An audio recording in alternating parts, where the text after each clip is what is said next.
Doctor Zahidur Rahman, আপনি কি মনে করেন ভোট ব্যাংকে আওয়ামী লীগের ভোট কোন দিকে যেতে পারে? আওয়ামী লীগের ভোট নেওয়ার জন্য আমরা অনেক চেষ্টা দেখছি। ব্রেকে যেমনটি বললাম আমি, সৈয়দ আব্দুল মোহাম্মদ তাহের তার ক্যাম্পেইনে ফার্স্ট ডেতে আমরা সেখানকার আওয়ামী লীগের নেতাকে মঞ্চে নিয়ে আমরা তার পক্ষে ভোট চাইতে আমরা দেখিয়েছি। সো এখানে আওয়ামী লীগ রাজনীতি করতে পারবে না, আওয়ামী লীগ ফ্যাসিস্ট দল আমরা যেমন শুনছি বক্তব্যে, কিন্তু রাজনীতির মাঠে তারা আওয়ামী লীগের প্রার্থীদের কাছে নিচ্ছে, আগের যারা নির্বাচিত প্রার্থী ছিল তাদেরকে কাছে নিয়ে ভোট চাইছে, সেই প্রবণতাও দেখছি। আপনার কি মনে হয় যে আওয়ামী লীগের ভোট আসলে জামাতের পক্ষে অনেকটা যাবে? দুটো প্রশ্ন, সেটা হলো আমিই করি, সেটা হলো ওরা কাদেরকে ভোট দিবে এবং দিলে কেন দেবে। আমি মনে করি জামাত একটা অংশের ভোট পাবে। মানে অনেকের মনে হতে পারে যে আওয়ামী লীগ জামাতে ভোটে দেওয়ার কোনো সম্ভাবনা আছে কিনা। আমি প্রায় পশ্চিমবঙ্গ বিধানসভা নির্বাচনের কথা বলি। পশ্চিমবঙ্গ বিধানসভা নির্বাচনে গত দুটো নির্বাচনে দেখা যাবে তৃণমূল কংগ্রেসের ভোটের পার্সেন্টেজ একই আছে।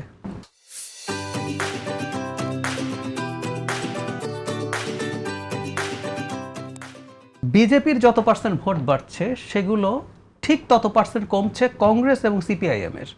মানে সিপিআইএম এর মতো একটা বাম দল বিজেপিকে ভোট দিচ্ছে মমতাকে দুর্বল করার জন্য। সো আওয়ামী লীগের একটা কেন্দ্রীয় সিদ্ধান্ত থাকলেও থাকতে পারে বিএনপি যথেষ্ট শক্তিশালী যেন না হয়ে ওঠে, সেই জন্য জামাতকে ভোট দাও। আবার জামাত বেশ শক্তিশালী হয়ে ওঠা, ভারত মুখে বলে যে আমরা জামাতকে পছন্দ করি না, কিন্তু বিজেপি, ভারত মানে বিশেষ করে বিজেপি ন্যারেটিভের জন্য এটা খুব ভালো, কারণ বিজেপি দেখাতে পারবে যে দেখো বাংলাদেশে কিন্তু এক্সট্রিমিজম উঠছে, ইসলামিস্ট, তো আমাকে লাগবে তোমার, ইত্যাদি ইত্যাদি। আর এই যে আমাদের নির্বাচনের কিছুদিন পরই পশ্চিমবঙ্গ বিধানসভা নির্বাচন, কিন্তু আওয়ামী লীগ চাইলেও কি সব আওয়ামী লীগের মানুষ জামাতকে ভোট দেবে?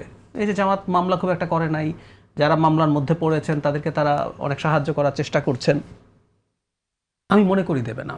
আওয়ামী লীগের একটা বড় অংশের ভোটার যারা ৭১কে খুব সিরিয়াসলি দেখেন সব কিছুর পর, ইভেন তারা শেখ হাসিনা পছন্দ নাও করতে পারেন, মানে আওয়ামী লীগের সমর্থক যারা এখনো আছেন তারা মানে এই না যে তারা শুধু শেখ হাসিনারই নেতৃত্ব মানেন, সেটা আছে। একই সাথে একটা বিরাট একটা অংশ আছে তারা সেকুলার মানসিকতার, তারাও আসলে শেখ হাসিনা বললেও জামাতকে গিয়ে ভোট দেবে আমার মনে হয় না। সুতরাং ওই ভোটটা ভাগ হবে, ওটা যে একেবারে একসাথে কোনো দিকে চলে যাবে জামাতের দিকে বা বিএনপির দিকে আমার কাছে মনে হয় না। আর কিছু লোকাল ফ্যাক্টরস থাকে, সবকিছু মিলে এটা যথেষ্ট বিভক্ত ভোটই হবে।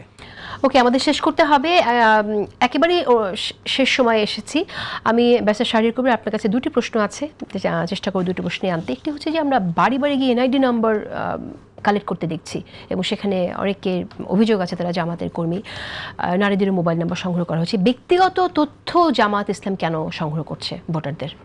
আচ্ছা, প্রথমে আপনার এই প্রশ্নের উত্তর দেওয়ার আগে জাহিদ ভাইয়ের সাথে আমি একটু অ্যাড করতে চাই। প্রথম কথা হলো ডক্টর মোহাম্মদ তাহের, যদি আমি জানি না, যদি উনি আওয়ামী লীগের কাউকে নিয়ে প্রথম দিন জনসভা করে থাকে, এটা ন্যাক্কারজনক এবং এটার আমি ওই জন্য বলতেছি, যদি করে থাকেন এটা ন্যাক্কারজনক এবং আমি তীব্র প্রতিবাদ করতেছি, তারে করা ঠিক হয়নি। আওয়ামী লীগের কোনোভাবে পুনর্বাসন বাংলাদেশ জামাত ইসলাম করবে এটা আমি বিশ্বাস করি না। যদি আমি যেদিন দেখতে পাবো সেদিন থেকে আমি জামাত ইসলাম করবো না, আপনার মাধ্যমে বলে দিলাম।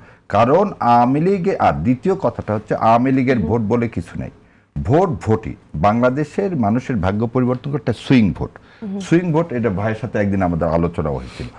আপনি দেখবেন লাস্ট সার্ভে গুলোতে কত পার্সেন্ট বলে দিচ্ছে আপনাকে, দেখেন লাস্ট সার্ভেতে আসছে 5% লোক হচ্ছে ভোট দিবে না, ভোট কেন্দ্রে যাবে না।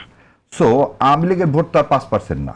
এবং আর একটা জিনিস আছে, 5%-এর বাইরে আপনি যদি দেখতে চান তাহলে আওয়ামী লীগ কিন্তু বারবার, গত পরশু দিনে বোধহয় তারা বলছে যে ভোট কেন্দ্রে যাবা না, ভোট দিবা না এবং হানাতে পার্টিসিপেট করবে না। তাহলে আওয়ামী লীগের একদম সুস্পষ্ট অবস্থানটা কি, যে তারা এই ভোটে পার্টিসিপেট করবে না। এখন কথা হলো যে জনগণ তাদের কথা শুনবে না, তারা তো ফ্যাসিস্ট, তারা এই দেশ চলে গেছে, মানুষ তো বোঝে।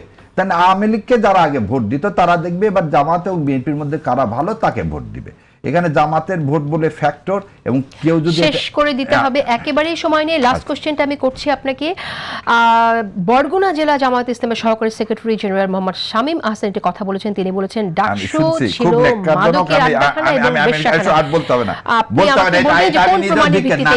আমি বললাম এটা ধিক্কার জানাই, তার এটা বলা উচিত হয়নি, এবং সে যদি বলে থাকে এটা অবশ্যই দল তার বিরুদ্ধে ব্যবস্থা নেওয়া উচিত।